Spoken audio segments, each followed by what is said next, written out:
मुंडा, ठीक है, बिरसा मुंडा जो है इनका बर्थडे होता है, ये याद रखना है आप लोगों ने, बिरसा मुंडा, ठीक है। अच्छा, इसी दिन जो है एक और दिन मनाया जाता है, 15 नवंबर को एक दिन आता है, वो भी क्वेश्चन आपका इंपॉर्टेंट बन सकता है, जल्दी बताइए यहाँ पर में बिरसा मुंडा के जन्मदिन के ऊपर में कौन सा दिन मनाया जाता है, ये आप लोग कमेंट करके जल्दी से बताओगे मुझे, ठीक है सभी लोग।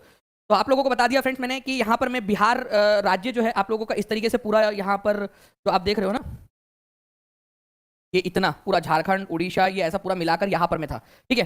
तो फिर पहले जो है वो यहाँ आपका उड़ीसा को अलग किया गया 1 अप्रैल 1936 को, फिर बाद में जो है झारखंड को अलग किया गया 15 नवंबर सन 2000 को, ठीक है। ये आप लोगों ने याद रखना है। बाकी बिहार दिवस कब मनाया जाता है, बिहार दिवस मनाया जाता है 22 मार्च को, ठीक है, 22 मार्च को।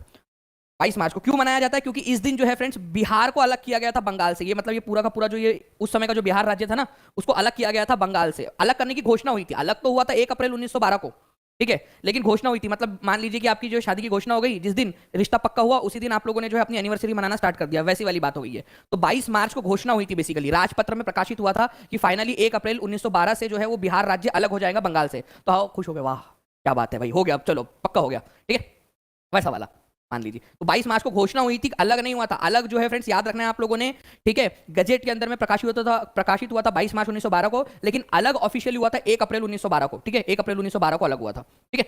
लेकिन फिर भी 22 मार्च को मनाते हैं क्योंकि उस दिन घोषणा हुई थी। तो 22 मार्च को बिहार दिवस मनाया जाता है। 2023 की थीम थी युवा शक्ति बिहार की प्रगति, सभी लोग लिख देंगे युवा शक्ति बिहार की प्रगति, युवा शक्ति बिहार की प्रगति, ये लिख देंगे सभी के सभी लोग।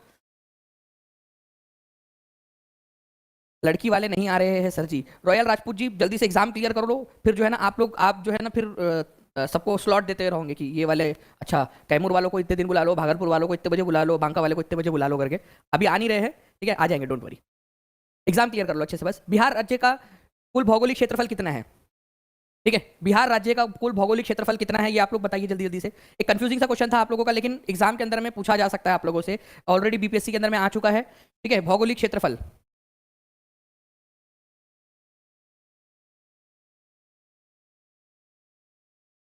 तो युवा शक्ति बिहार की प्रगति, बहुत सारे लोग लिख रहे हैं, बहुत अच्छी बात है। युवा शक्ति जो है वो दिखाई दे रही है कमेंट के अंदर में भी हमें यहाँ पर में। तो आप लोगों से अगर बिहार राज्य का कुल क्षेत्रफल पूछा जाए, पूरा का पूरा जो क्षेत्रफल है बिहार राज्य का, तो आप लोगों ने याद रखना है फ्रेंड्स कि अगर पूरे बिहार को अगर हम लोग यहाँ पर में देख ले तो 94,163 स्क्वायर किलोमीटर जो है बिहार का एरिया है, 94,163 स्क्वायर किलोमीटर, ओके, पूरा बिहार यहाँ पर में इस तरीके से सारे के सारे जिलों को मिलाकर इस तरीके से, ठीक है, ये याद रखना है आप लोगों ने फ्रेंड्स।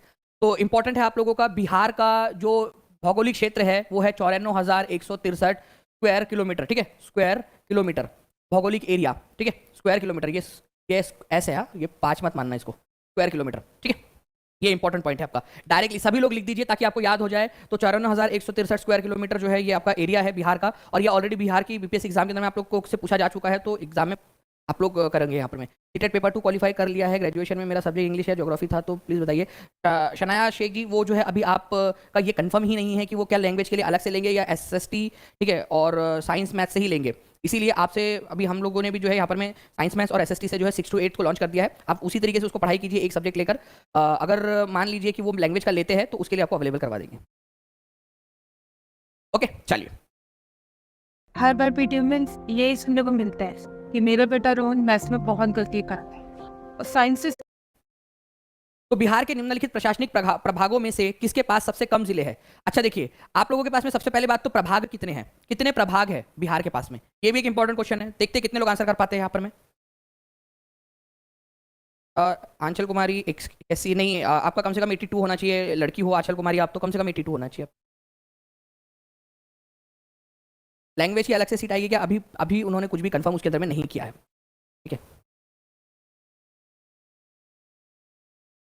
तो आंसर हो जाएगा आपका 9। लेकिन इसमें से भी कौन सा वाला प्रभाग है जो सबसे ज्यादा, जिसके सबसे कम जिसके अंदर में है, तो भागलपुर प्रभाग के अंदर में आप लोगों को सबसे कम जिले मिलेंगे। कितने जिले इसके अंदर में, केवल 2 है, ठीक है। मैं आपको मैप के थ्रू भी दिखाना चाहूंगा यहाँ पर में, ठीक है। अभी आप लोगों को थोड़ी देर पहले मैंने बताया भी था कि भागलपुर प्रभाग जो है आप लोगों का इसमें केवल 2 ही जिले हैं, ठीक है, खुद भागलपुर एक और एक बांका, बस, ठीक है। भागलपुर और बांका 2 ही है इसके अंदर में, सबसे छोटा। तो यहाँ पर में सबसे छोटा या सबसे कम जिले किसके पास में है, तो सबसे कम जिले जो है भागलपुर प्रभाग के पास में है। पटना के पास में 6 है और तिरहुत के पास में 6 है।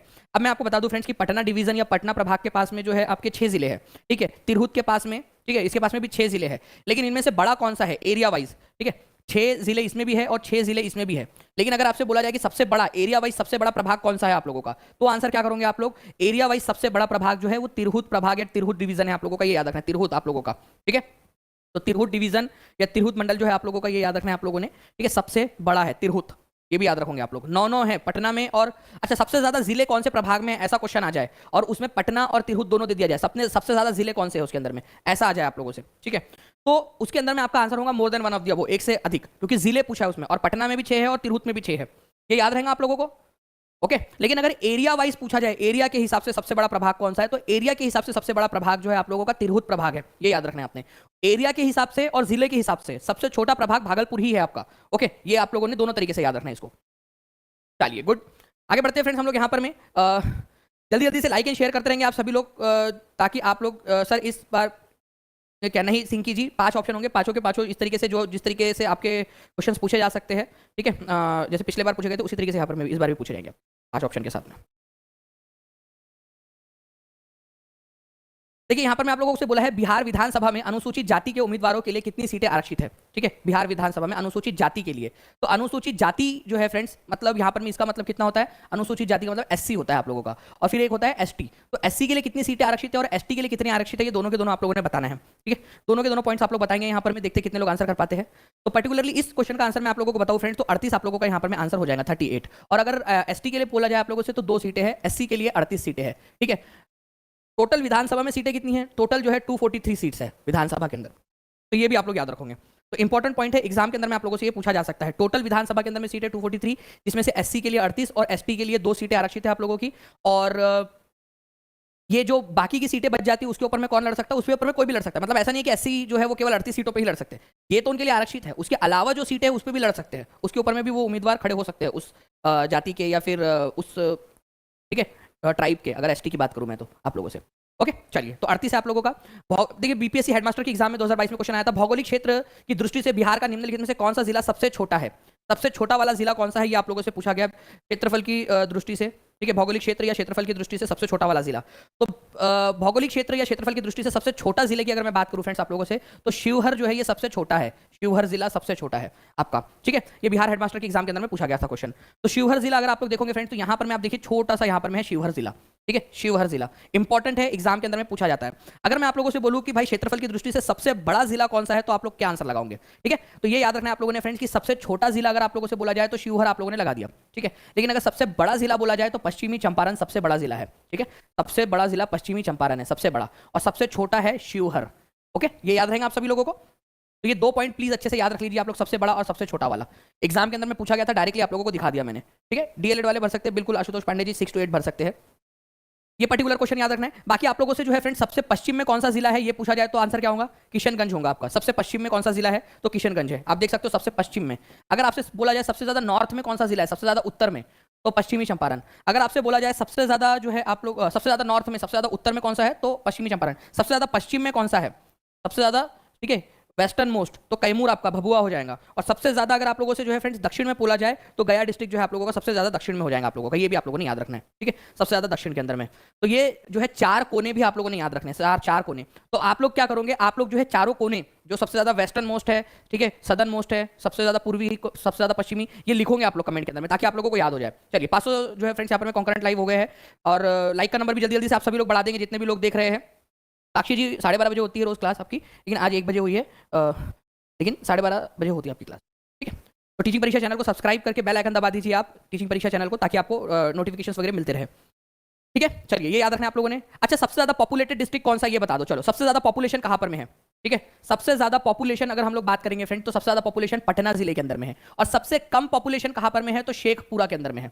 अगर ये क्वेश्चन आ जाए तो भी प्लीज इसको याद रखना है सभी लोगों ने, जल्दी जल्दी से आप लोग कमेंट बॉक्स में लिख देंगे, ठीक है, सभी के सभी लोग। सबसे ज्यादा पॉपुलेशन पटना में, ठीक है, और सबसे कम पॉपुलेशन शेखपुरा के अंदर में है, ठीक है। अच्छा, सबसे जो है सबसे ज्यादा पॉपुलेशन डेंसिटी, मतलब कम एरिया में ज्यादा लोग रह रहे हैं, तो सबसे छोटा जिला आपका शिवहर है, और उसमें लोग ज्यादा रहते होंगे। तो जो है फ्रेंड्स कम एरिया में ज्यादा लोगों का होना पॉपुलेशन डेंसिटी को बढ़ाता है, ठीक है। तो शिवहर जो है आप लोगों का ये छोटा है और जनसंख्या वहां की ज्यादा है, तो शिवहर जिले के अंदर में जो है फ्रेंड्स पॉपुलेशन डेंसिटी बहुत ज्यादा है, आप लोग देख सकते हो, ठीक है।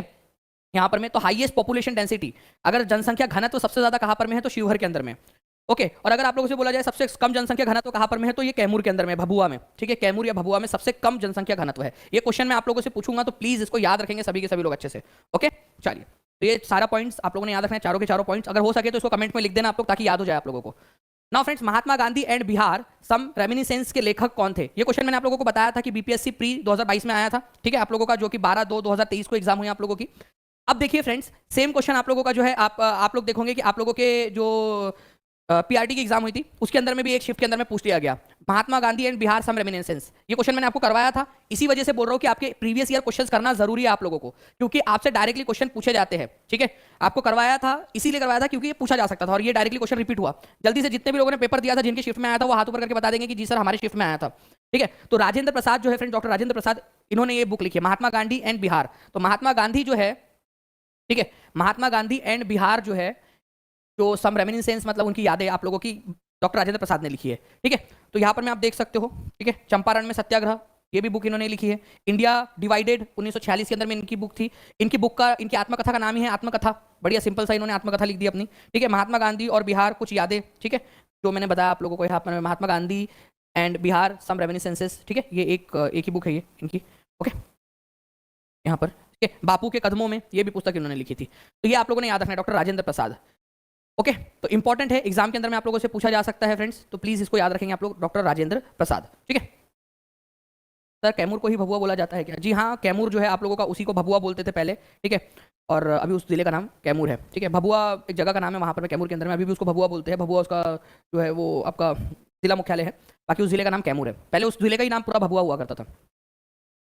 बिहार में पंचायत निकायों में महिलाओं को 50% आरक्षण किस वर्ष प्रदान किया गया? महिलाओं को जो है वो 50% का आरक्षण दिया गया। ठीक है, पंचायत के अंदर में महिलाओं को, तो कब दिया गया? वैसे तो फ्रेंड्स आपको पता होना चाहिए 73वां नंबर का जो संविधान संशोधन था, ठीक है, संविधान संशोधन 1992, ये क्या कहता है कि कम से कम 33% जो है वो देना कंपलसरी है, एक तिहाई, कम से कम 33%। ठीक है, एक तिहाई देना जरूरी है।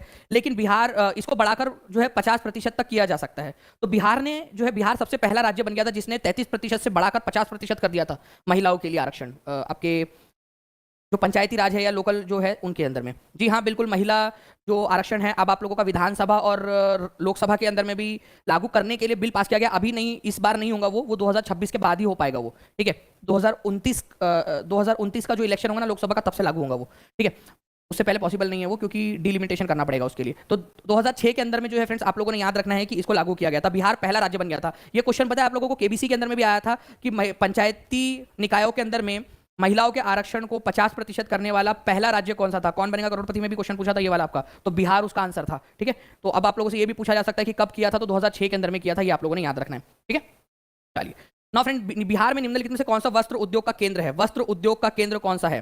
ठीक है, बिहार एसएससी में भी मिलेगा कि आरक्षण? अभी तो वो बिहार एसएससी का जब वो निकालेंगे ना, तभी पता चल पाएगा हमें।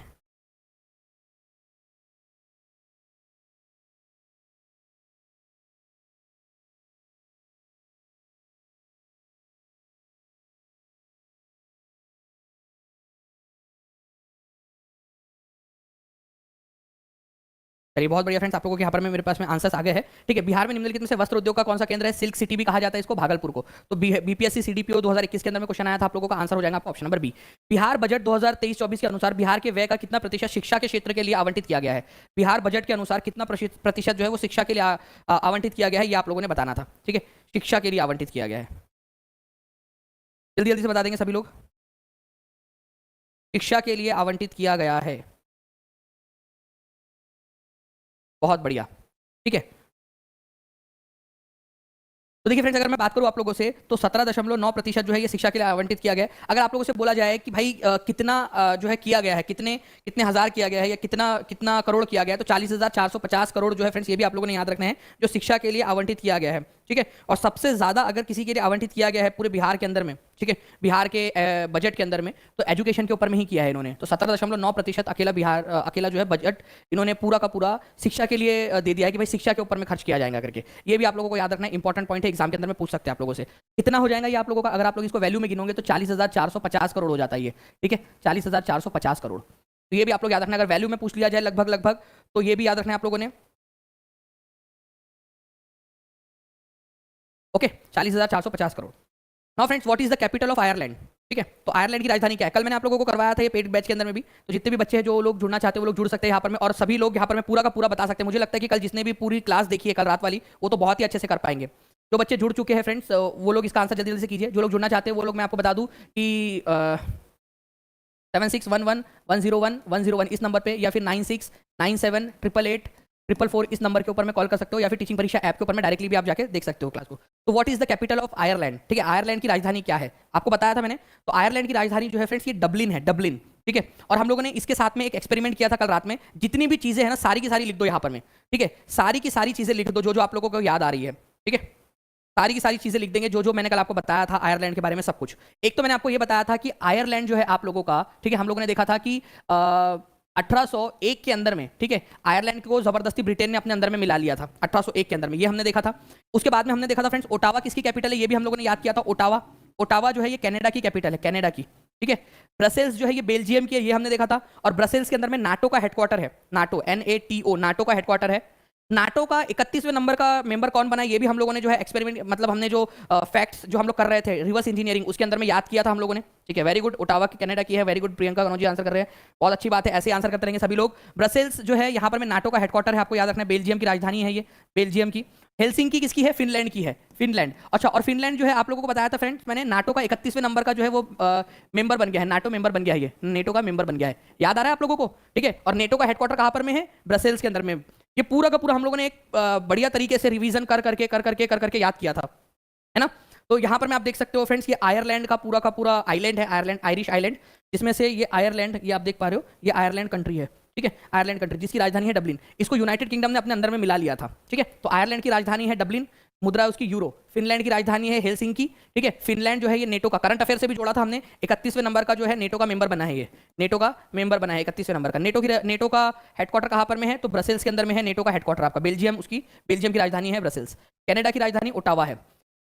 अरे क्या बात है, बढ़िया फ्रेंड्स, आप लोग में से यहाँ पर में एक दो लोगों ने तो यहाँ पर 49th पैरेलल भी लिख दिया है। 49th पैरेलल आप लोगों को बताया था मैंने कि 49th पैरेलल जो है आप लोगों का, ठीक है, 49th पैरेलल जो कनाडा और यूएसए के बीच में डिवाइड करता है, ये भी आप लोगों को याद है, बहुत अच्छी बात है।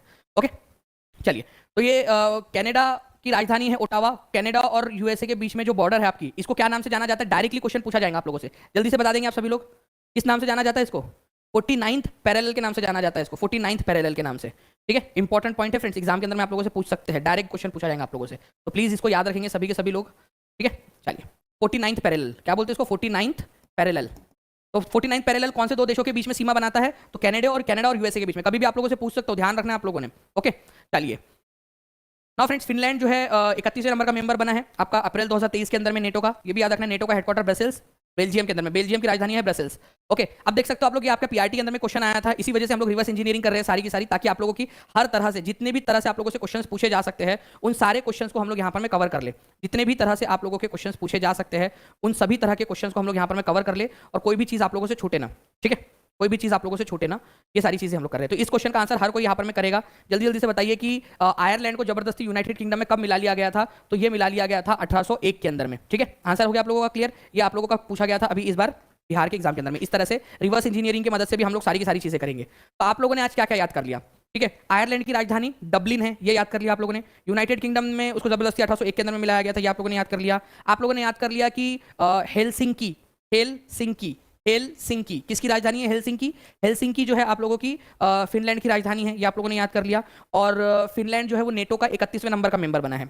नेटो जो है उसका हेडक्वार्टर बेल्जियम के अंदर में है, बेल्जियम की राजधानी है ब्रसेल्स, ब्रसेल्स के अंदर में उसका हेडक्वार्टर है, ये आप लोगों ने याद किया। इसके अलावा मॉन्ट्रियल प्रोटोकॉल, वियना कन्वेंशन, ये सारी चीज़ें भी हम लोगों ने देखी थी, ऐसे ही आगे भी हम लोग देखते रहेंगे, ठीक है। तो आप लोगों ने करते रहना है। बाकी फ्रेंड्स, मैं आप लोगों से रिक्वेस्ट करूंगा कि जितने भी लोग देख रहे हैं, लाइक एंड शेयर कर सकते हो आप लोग सेशन को, अगर आप लोग चाहते हो कि ऐसे ही आप लोगों के लिए जो है सेशंस लाते रहे हम लोग। जितने भी लोग जो है वो कोर्स के साथ में जुड़ना चाहते हैं, वो लोग 7611101101 इस नंबर पर कॉल या व्हाट्सएप कर सकते हो, या फिर 9697